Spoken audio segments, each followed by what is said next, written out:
কারিনা কাউসারের লিভার পচে যাওয়ার পিছনে হয়তো শুধু হেপাটাইটিস এ নয়, আরো গভীর একটা কারণ কাজ করছে।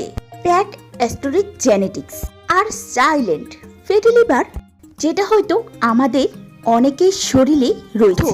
সূত্র অনুযায়ী 99% পুস্কায় ইকোলাই আর ফেকালা মতো ব্যাকটেরিয়া। কারিনা যেহেতু স্ট্রিট ফুড খেতে, এটাই সম্ভবত মেইন পয়েন্ট। কিন্তু প্রশ্ন হলো, হেপাটাইটিস এতে 100 জন যদি আক্রান্ত হয়, তার মধ্যে একজনেরও ক্ষতি হবে না। তাহলে কারিনার কেন মৃত্যু হলো? কারণ সে আক্রান্ত ছিল ফ্যাটি লিভারে। এবার কারিনা কাউসারের মৃত্যুর আসল কারণ নিয়ে বিস্ফোরক মন্তব্য করলেন। তাকে একদম চর্বিতে চুবাই ফেললাম, তাকে চর্বিতে বুড়িয়ে ফেললাম, খুবই দুঃখজনক। এমন কিছু প্রমোট করুন যেটা মানুষের সুস্বাস্থ্যের কল্যাণের জন্য কাজে লাগে।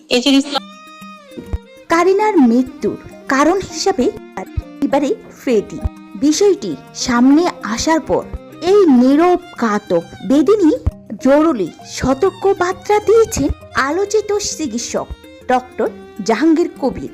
কারিনা কাউসারের বিদায়কে অত্যন্ত দুঃখজনকভাবে ব্যাখ্যা দিয়ে ডক্টর জাহাঙ্গীর কবির জানান, লিভার ফ্যাটি হুট করে হয় না, এটি দীর্ঘদিনের ভুল জীবনযাত্রার ফল।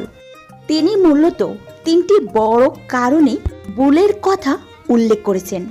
অতিরিক্ত চিনি, রিফাইন্ড কার্বোহাইড্রেট ও প্রক্রিয়াজাত খাবার খাওয়ার কারণে লিভারে চর্বি জমে, যা পরবর্তীতে লিভারকে পুরোপুরি বিকল করে দিতে পারে। চিকিৎসকদের পরামর্শ ছাড়া ঘন ঘন পেইন কিলার, ব্যথানাশক কিংবা অ্যান্টিবায়োটিক সেবন লিভারের কার্যক্ষমতা ধ্বংসের অন্যতম প্রধান কারণ।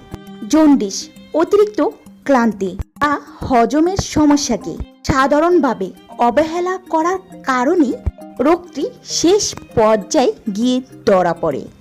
আর এই ভয়াবহ থেকে বাঁচতে ডক্টর জাহাঙ্গীর কবির সবাইকে প্রাকৃতিক ও পুষ্টিকর খাবার খাওয়া ও পর্যাপ্ত ঘুমানো এবং যে কোনো সাপ্লিমেন্ট বা ওষুধ খাওয়ার আগে অবশ্যই বিশেষজ্ঞদের পরামর্শ নেওয়া জোর তাগিদ দিয়েছেন তিনি। কারিনা কাউসার মাত্র 30 বছর অকালে বিদায় আমাদেরকে চোখ খুলে দেওয়ার জন্য একটি বড় সতর্ক বার্তা। তাই লিভার সুরক্ষায় আজই সচেতন হন। তো ভিউয়ার্স, কারিনা কাউসারের অকাল মৃত্যুতে আপনাদের মতামত অবশ্যই কমেন্টস করে জানাতে ভুলবেন না।